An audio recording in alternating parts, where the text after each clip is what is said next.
from ABC News with Robin Roberts, George Stephanopoulos, and Lara Spencer.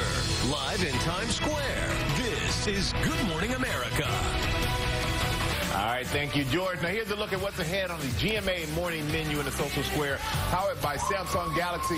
What Kylie Jenner is confessing now about her famous pout, so many teens have tried to imitate. But we're going to take on the GMA Heat Index right now. Our hot button topic this morning, got it on time today, Kylie Jenner. Stealing the headlines from Dad, Bruce Jenner, with a confession about her famous lips. Turns out the pout is not natural after all.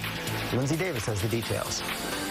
I'm not ever going to deny or condemn anything. After all the lip service about how Kylie Jenner's mouth went from this to this in just a matter of weeks, the 17-year-old no longer buttoning her lip, finally admitting in an upcoming Keeping Up with the Kardashians that she used more than just lip liner and multiple colors for that plumped-up pout. When we asked our remix readers what they wanted to know from Kylie, is they just said she has the most amazing lips. Tell us her secret. I have temporary lip fillers. It's just an insecurity of mine, and it's what I wanted to do.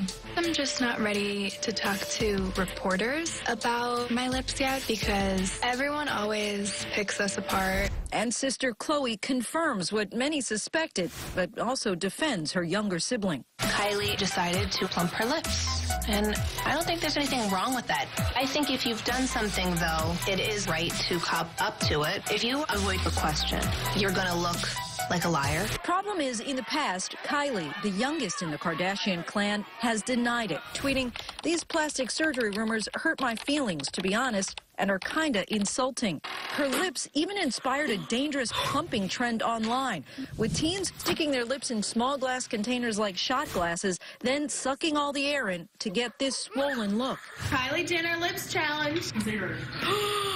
Doctors warn it can cause a number of issues like swelling and bruising, even scarring. Kylie's in a very strange predicament. If she changes something about herself, thousands of fans are going to want to do the same thing.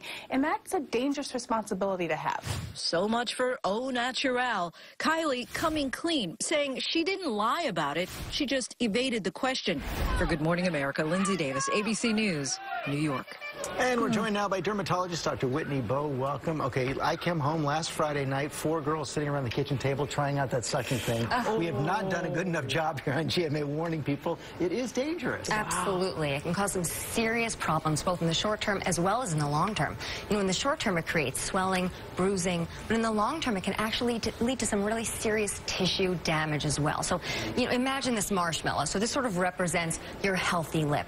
Now, if you take that marshmallow, you stick it in the microwave, you expose it to some trauma, that marshmallow is going to expand way beyond the size that a marshmallow ever should be, right? But when it collapses down, it never fully regains its former shape. That's very similar to what's happening with that fragile tissue of the lips. You know, with that exaggerated swelling response. Exact opposite of what you're hoping to get out of it. You got it, exactly. So when it's exaggerated swelling, those very delicate collagen fibrils, elastic fibers, you know, the blood vessels, they're actually stretching it and even snapping and rupturing. Major problems. That's very effective right there to be able to see it. Right? Yeah, it really is. Now, Kylie says temporary fillers. How is that different from the permanent ones? Right, so when you think about permanent lip fillers, we're thinking about things like silicone. Now, we're really phasing those out mainly for health concerns. So nowadays, we're using things that are made of hyaluronic acid. Now, hyaluronic acid is a sugar gel. It's naturally found in the body, and it acts to plump the lip area by actually attracting water molecules into the lips and actually hydrating the lips from beneath the surface, and it lasts about 6 months. Do you like... I mean, I'm sure you don't. Talk to us about young people and doing this and the dangers of it and the cautionary tale. Yeah, I mean, from a medical standpoint, you know, it's actually considered relatively safe, especially if it's performed by a board-certified dermatologist or plastic surgeon. But, I mean, think about it from a financial standpoint. Yeah. You know, a 17-year-old who's looking to really commit to this throughout her lifetime, she could spend close to $100,000 just maintaining the shape of her lips. And, you know, I'm a mother, so of course I have to look at this from an emotional standpoint as well. And, you know, teens, they're sort of learning how to embrace their individuality. So I feel like if a teen approaches me, I usually say, hey, let's try some alternatives first. You know, things like cinnamon oil, menthol, you know, those ingredients deliberately irritate the lips a little bit and create a temporary and subtle. Like it's safe. Exactly. And, you know, from a financial standpoint, I think their parents would be very grateful that they tried that first, right? Great advice. Thank you. You're right. There are many components to this. Exactly. There really are. Doctor, thank you very much. You're Appreciate welcome. it. Also on our heat index, Beyonce.